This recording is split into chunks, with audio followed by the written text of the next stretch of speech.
Juliet Blake brought the book to me. I heard about the book. We thought it would be a fantastic thing to partner with DreamWorks. The idea of being able to work with Steven again, I'd always carried that inside myself, just to do anything.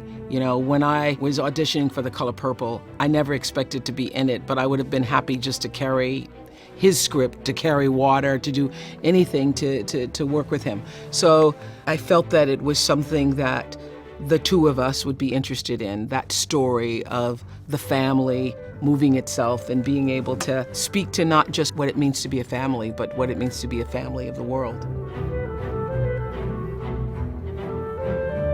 This experience of Oprah and I co-producing The 100-Foot Journey is for me a dream come true because it's the first time Oprah and I have worked together since 1985. Because all the times that I've done your show, Yes. that's not working together. No. That's like being in your living room. Yes. That's like being a guest in your home. Yes. Do you even know this? That the reason why I owned myself, owned the Harpo Studios, had a studio to begin with, is because of my very first visit to Amblin in the summer of 1985, actually the spring of 1985. I just love the idea of this familial atmosphere of artists working together. That's where the seed was planted. It's because of you. Well, I think that whole idea about working in a community of new acquaintances that the second they hit the ground feel like they're part of a family. Yes. An ongoing family. And that's the way most of the movies I've directed work, that it is a gypsy sort of court. And, you know, because we come into each other's lives, we spend emotionally intensive months together, many emotionally intensive months. Yes. And then before you know it, we go flying off like spores in the wind. Right. And that's what the whole community of movies does. And yet, as we go through life, there's always the people you remember that you want to stay in touch with, that you want to continue working with. And we had a chance to put our creative energies together in a very compatible way to find a way to tell this story about compatibility amongst people that you would never imagine could even be compatible, whether it's love or food. I just imagine Helen Mirren playing Madame Mallory. I couldn't get that image out of my mind. And he's Steven Spielberg, so he can get that to happen.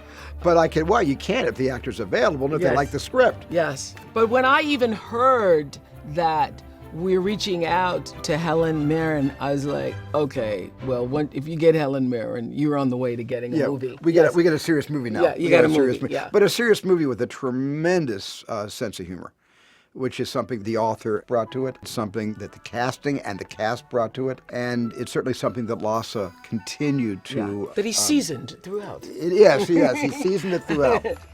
Charlotte Le Bon was someone who I had seen, a French casting director, had just mentioned her name to us. But I went on YouTube and I saw a French daytime variety show where a couple days a week she would come out and do the weather. Wow. In outlandish costumes, sometimes painting her face gold or silver, and coming out with red fright wigs and coming out with a clown's nose. And she came out and did a comedy weather riff. And I realized anybody that beautiful that can be that funny, you know, that is a souffle. Yes. And we had to get that souffle in the souffle. Manish very much is Om's son. Yes.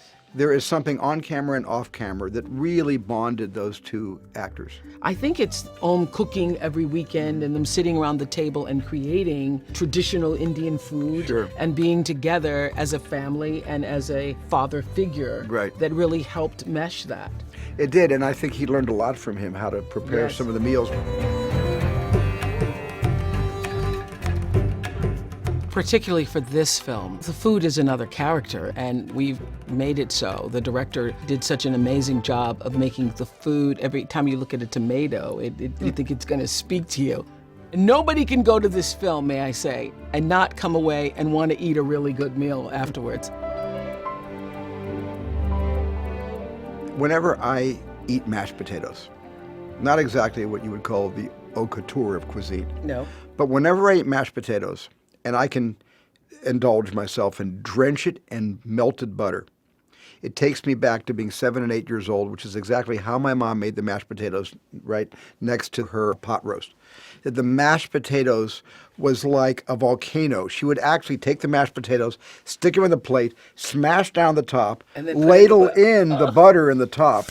And we're not even talking about the gravy now. Oh, We're just my talking about the goodness, butter. yeah. And so that is, for me, that mouthful, that memory that just brings me right back home again. That takes you home. Yeah. It brings back a fondness and memories and a feeling of being nurtured and supported. It means every bite makes me think of being loved.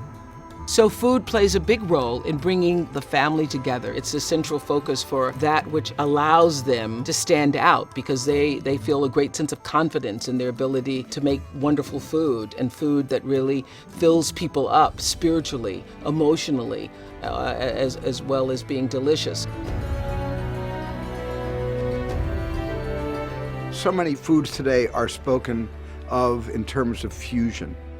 And there's so much fusion going on with global cuisine. Yes. And this really is a story about this sort of human fusion between two opposite cultures. Yes. And food is sort of the ambrosia that kind of draws them together and makes them understand that we're all really the same person. Which is ultimately, for me, the best stories to tell, in which you can see that even though it's a different culture, even though it's different backgrounds, even though we believe different things, ultimately we're all really more alike than we are different. And I think that's the 100-foot journey that everybody who steps up to that realization eventually takes. Do you agree? I agree completely. I think you make your own home, and I think you can remake your own home many times during your lifetime. But I think in this case, they were looking for a place to sink their roots. At the very beginning, they have to leave their home country of India, and they have to find a place to sink their roots. And we don't show every country they travel to, but we infer that they've tried a number of countries before, almost on the whim of a ghost of the mother, of the wife, is able to stop there. and settle there. Yeah. So like a tortoise, they carry their homes on their backs. And you just know at the conclusion of this movie that this is a good place for them for a while.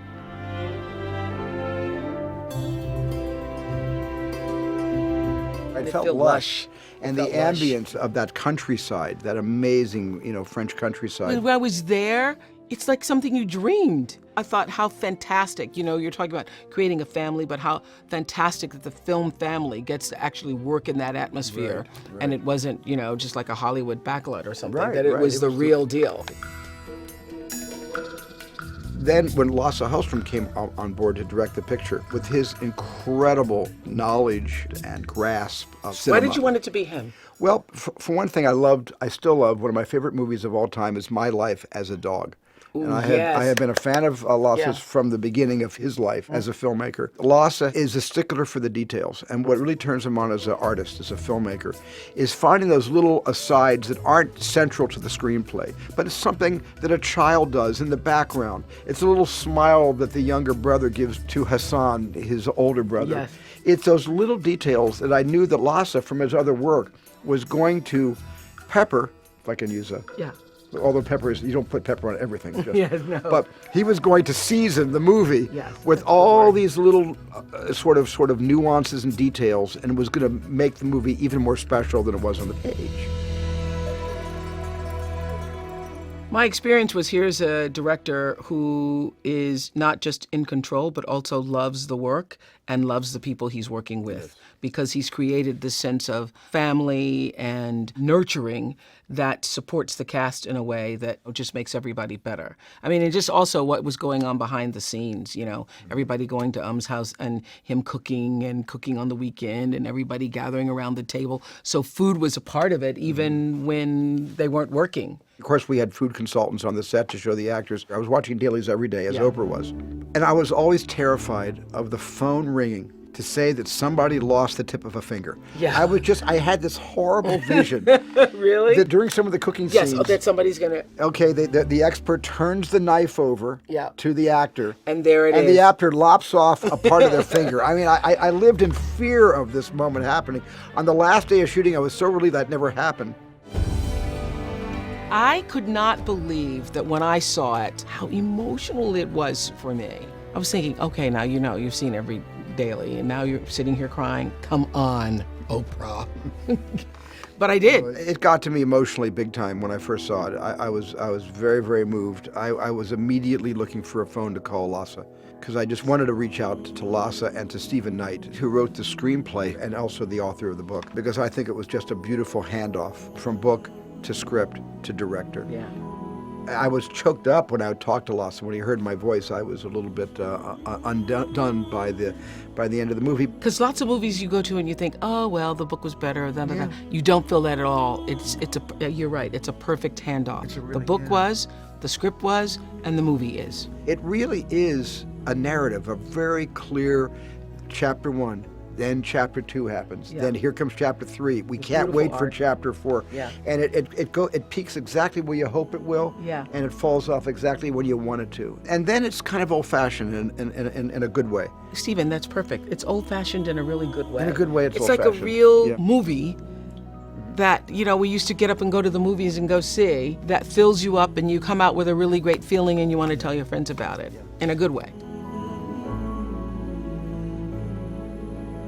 Anybody who gets out of a chair and makes some kind of an effort to walk across the street to meet someone that they've always wanted to meet, or to say hello to someone they're afraid of, it takes effort to get out of your chair.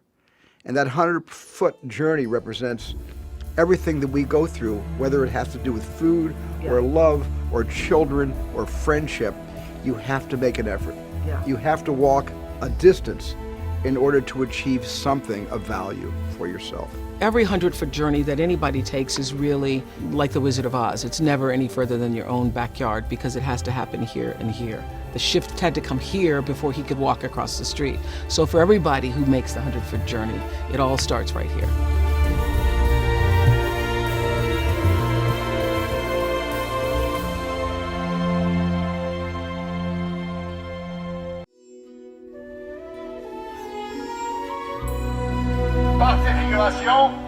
Action!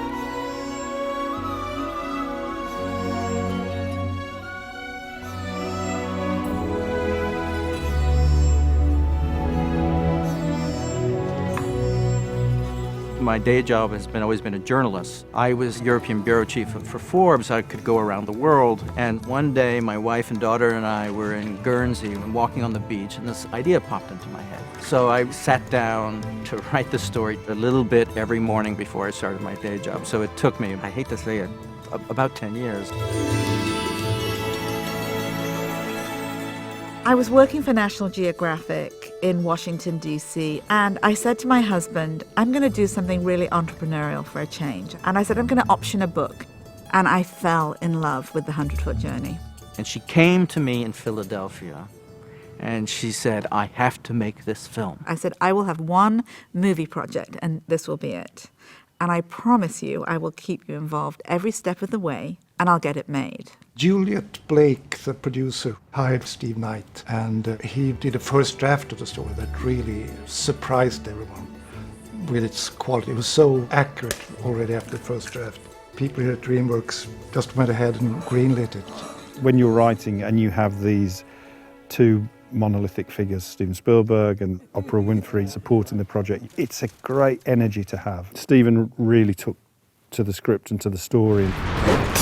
I was really pleased at his commitment to tell a story about racism and how someone can overcome it, and how a lot of people overcome it within themselves if they are confronted with a real family and real people.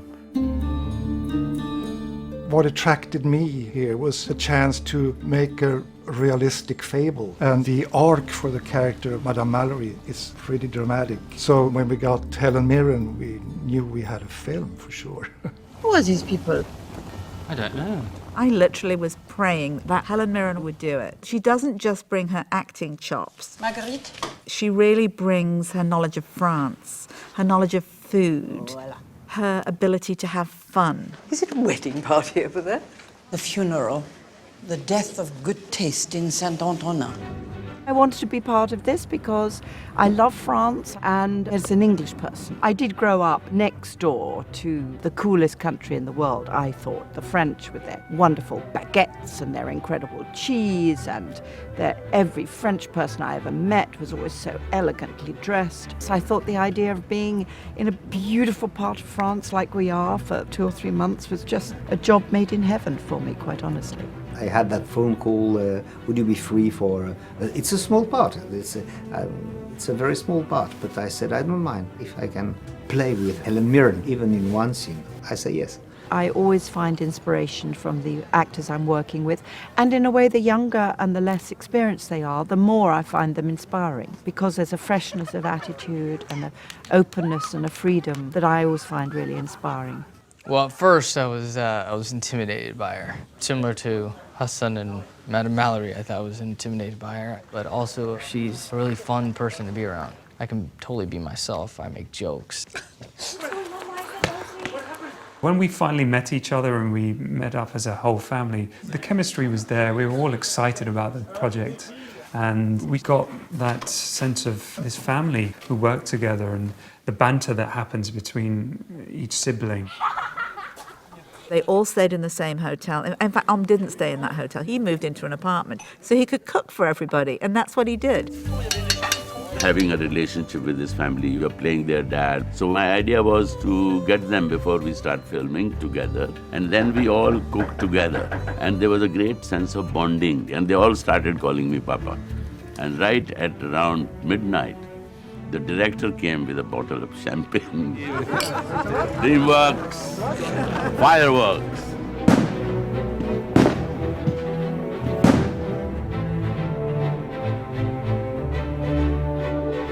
Lasse Hallström wanted to get a real average French town in an average French countryside, meaning that he didn't want to go in Provence, for example, where we had so many shoots. He wanted to find something very French.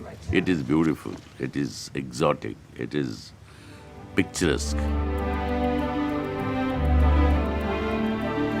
We shot outdoor in markets and fish markets, and there were all kinds of vegetables and cheese and truffles and everything. It was wild and alive. In Paris, you can just buy everything you want. You can find anything. And here it's more about seasonal things, so you get to appreciate more, really fresh, natural, good things. I thought you might be hungry, so... Very nice. Thank you.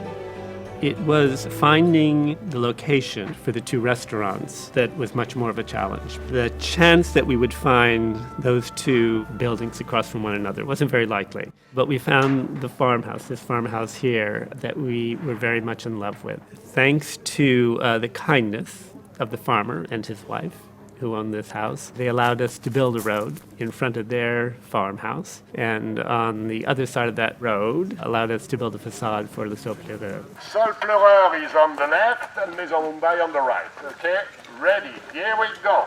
The exterior of this Sopleur is based on a house that was built at the turn of the century. It definitely has a bit of a Parisian flair to it. We're shooting some of the interiors on our little backlot set here, and certainly all of our point of views from the backlot set here. But then the rest of the interiors will be filmed in the chateau that we are basing our exterior on. So it was quite piecemeal to make this movie. We had to really kind of storyboard and figure out how to shoot it, because there's a lot of trickery here. Fake walls, digital work. You see the wide shot of the road going to the village in the distance. Everything is pieced together in a magic computer. Action! I remember seeing Maison Mumbai. We did the first shot pushing the van, and we went into the building and it was derelict. And then I came back a couple of weeks later for the opening night of Maison Mumbai, and it was just incredible. Yay! It was amazing. I felt like I was in India, if I was honest, with the whole lighting of Maison Mumbai. Nice. It was very moving. It was a great feeling. We then moved to Paris, to the studios, where David Grootman had created this extraordinary kitchen, the molecular cuisine kitchen. We did it all with blue screen, so when it comes to life by our amazing visual effects director, you will see the whole of Paris outside the restaurant. The food, it's made with emulsifiers and dry ice. C'est froid? Je l'ai fait draguer.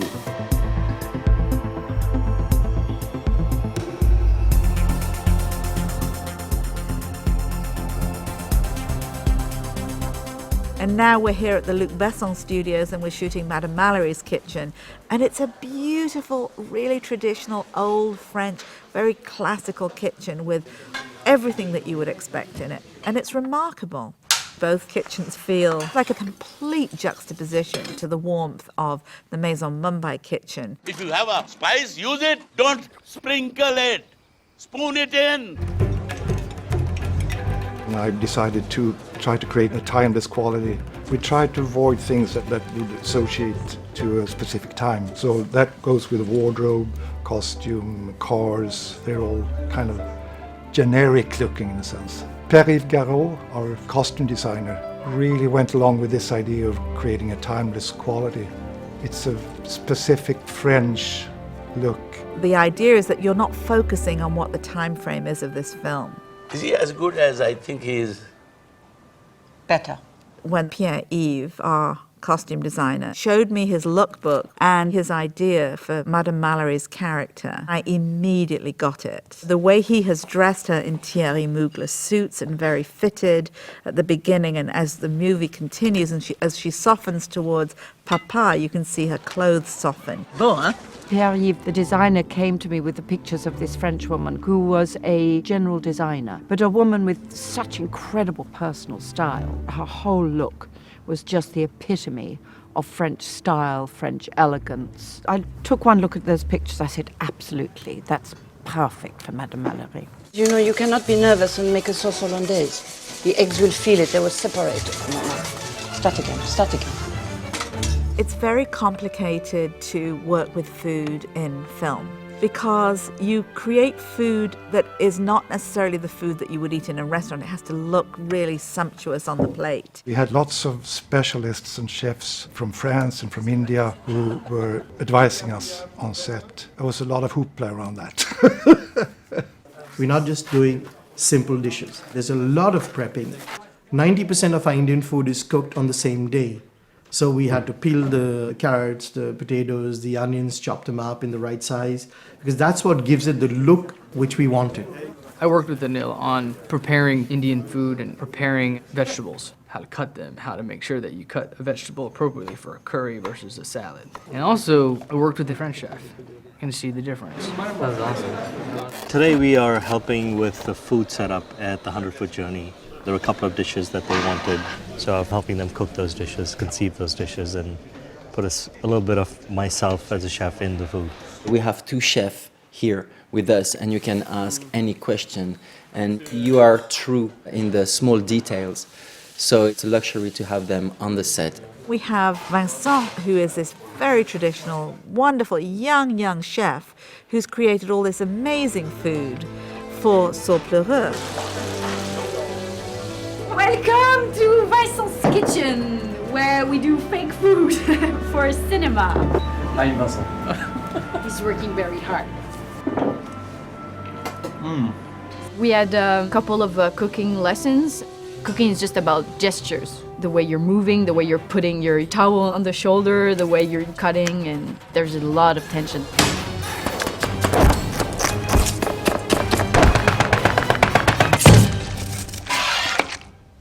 Planning how to shoot it, I had this fear of if I go into a close-up of a dish, it's going to look like a commercial. But the DP, Linus Sandgren, has a natural instinct for how to approach even food in a poetic way. It's a huge part of the film, the food. It's just so beautiful to shoot on film, and you get a lot of texture and color depth and all. But we also had this idea about shooting. Our Paris is sort of dark and cold, and we should enhance that glass and coldness by shooting it digitally to give us a visual change.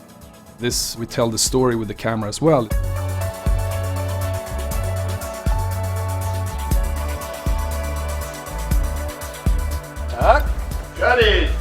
Lasse is an amazing director, I have to say. He's very sweet and very calm. He just warned me that he'd do a lot of takes and he likes improvisation.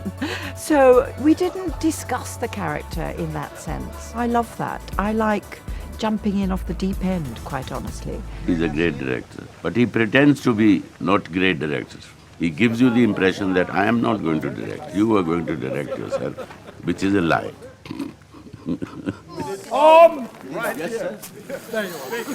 He's really warm, he has a great sense of humour, and he lets us play, and that's really great, because you want to feel like we're working together. He said to me the other day, I'm just going to keep the camera rolling, just see what happens. That's his kind of his popular phrase that he uses, see what happens. And you try something different, and it's fresh, and it's new, and it's unplanned. We're going to need to adapt. We have to make use of what is close to us. Then we pray to God that it works.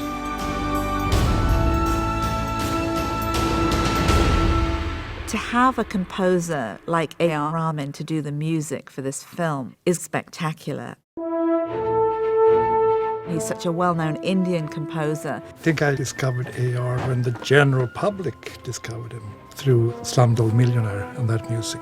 I didn't want to do very generic kind of a score. I wanted it to be weaved into the themes, and in some places it shows, okay, this is French, this is Indian. But the other places I think we try to blend it in a way where it's seamless. He has a fun challenge of colliding themes and themes that come together. He's going to obviously mirror the culture clashes of the film.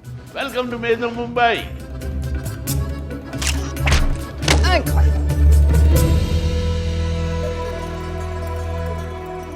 I think movies about food have to be beautiful. It has to be a visceral experience. You come out of those movies just wanting to eat, don't you? You know, and that's what movies about food should be like.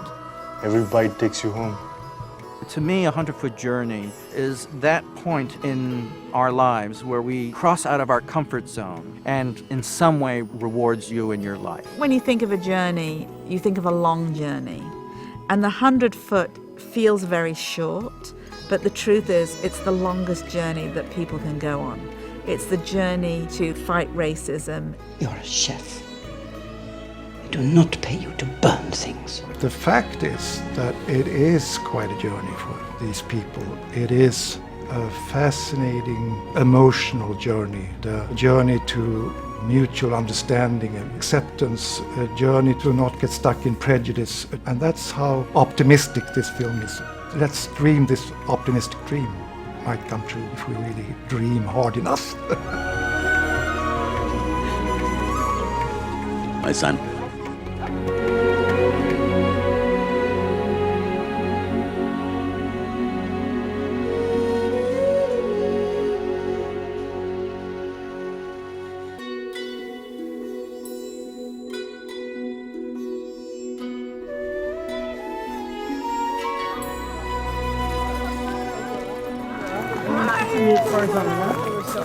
From the moment I read the script, I knew that this was a piece of work that I wanted to be associated with. So I have to say hello. I've been talking to my husband.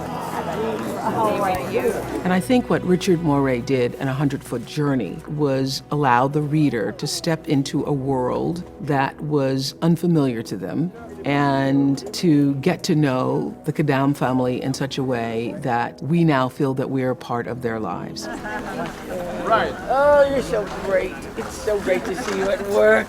When I came on the set, it's like stepping out of the script. There it is.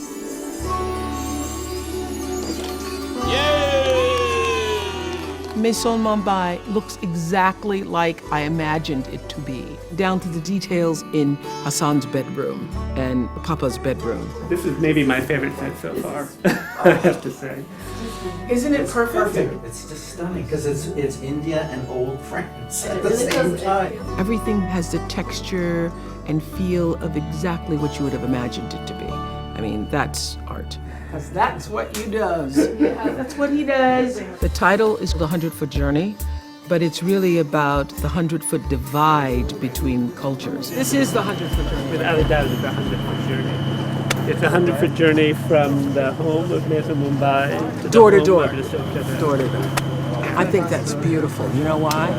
because it's a 100-foot journey, but it is also the journey of the cultural divide. Let's find out if we did it. You did it. You did it. You did do it. Let's go over here. Let's see what Madame Mallory. Madame Mallory! And when I look at Madame Mallory's restaurant, well, of course, it looks just like her. It's a little, yes, French and formal, just like her. What would you like? Your tweety thing. Just like Just natural talking naturally. Yeah. You can eat the buddies. The smiling director in the background, it's absolutely perfect. 1, 2, 3, last one. Here we are. The thing that brings everybody together, which is really another character in this story, is food. Oh my God, the food in this movie. So we're just in the process now of doing what will be the renovated kitchen for Maison Mumbai.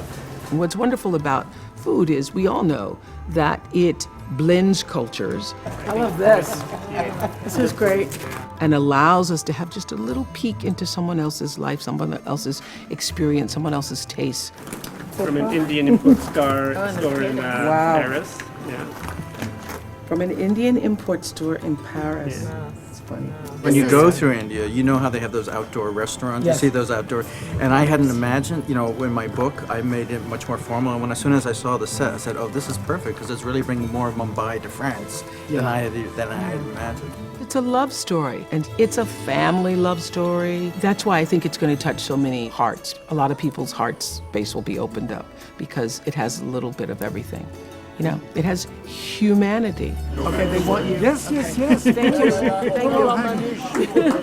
All right, stand by. Here we go.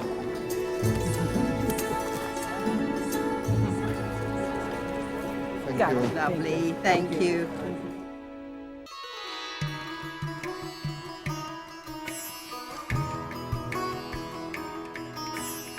My name is Anil Abhimanyu Sharma, and I'm the Indian chef consultant for the 100-foot journey. Today we're going to do a coconut chicken.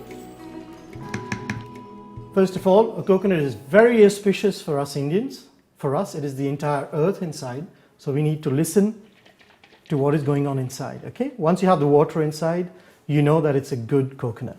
So, there's a technique for breaking the coconut.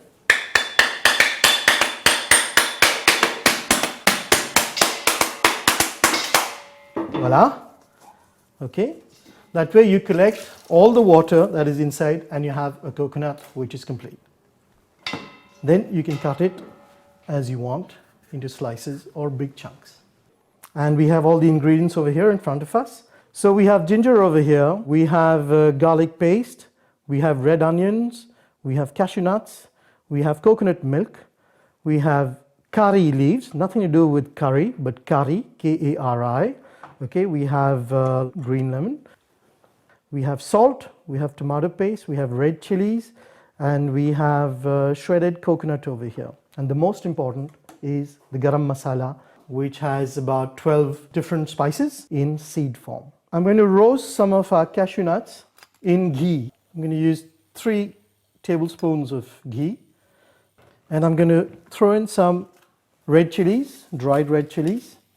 And at the same time, I'm going to roast some cashew nuts. Throw in some fresh curry leaves that we were talking about earlier to flavor our cashew nuts. Here I'm going to use my garam masala. Okay.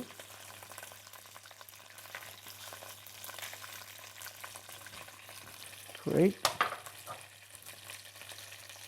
And 1 bay leaf.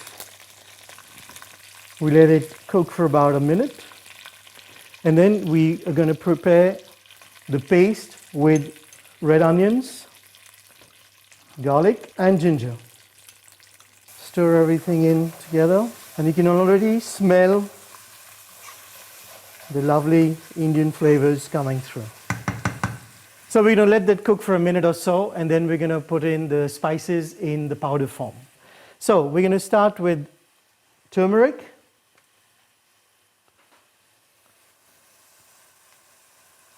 okay, red chilies,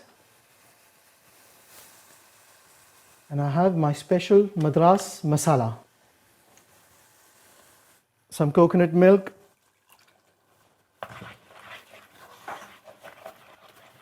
Voila. Okay, you put a little bit of coconut milk and about 100 grams of coconut powder.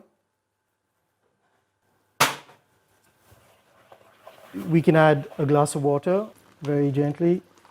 And now I'm going to put some salt in it. And I'm going to put some tomato paste to give it the little tanginess that I like in my coconut chicken. And what we're looking at right now is one of the best colors we can have in our Indian cuisine. There's my chicken. Okay. Breast of chicken. We're going to put in at least 4 pieces in this paste. Before you turn it to the other side, you take a little bit of lemon, you squeeze it on top of just the chicken. So I'm going to add some more coconut milk now. Okay. And we're going to wait for this to cook for about 8 to 10 minutes. Okay. As you can see, it's beginning to bubble inside. So you need to center your dish and turn it over. Because it cooks very quickly. Coconut chicken is very easy to make. With the preps and everything, you can cook it within 45 minutes. We're almost through. The chicken is ready. We're going to check out if everything is cooked. Okay, here we are. It looks perfectly well cooked, and we're going to serve it for our friends over here. Yep. It smells fantastic. I can smell the curry leaves. I can smell the bay leaves. I can smell the coconut. And we can finish off with some fresh coriander leaves, what you call cilantro. Yeah? Voilà. Bon appétit.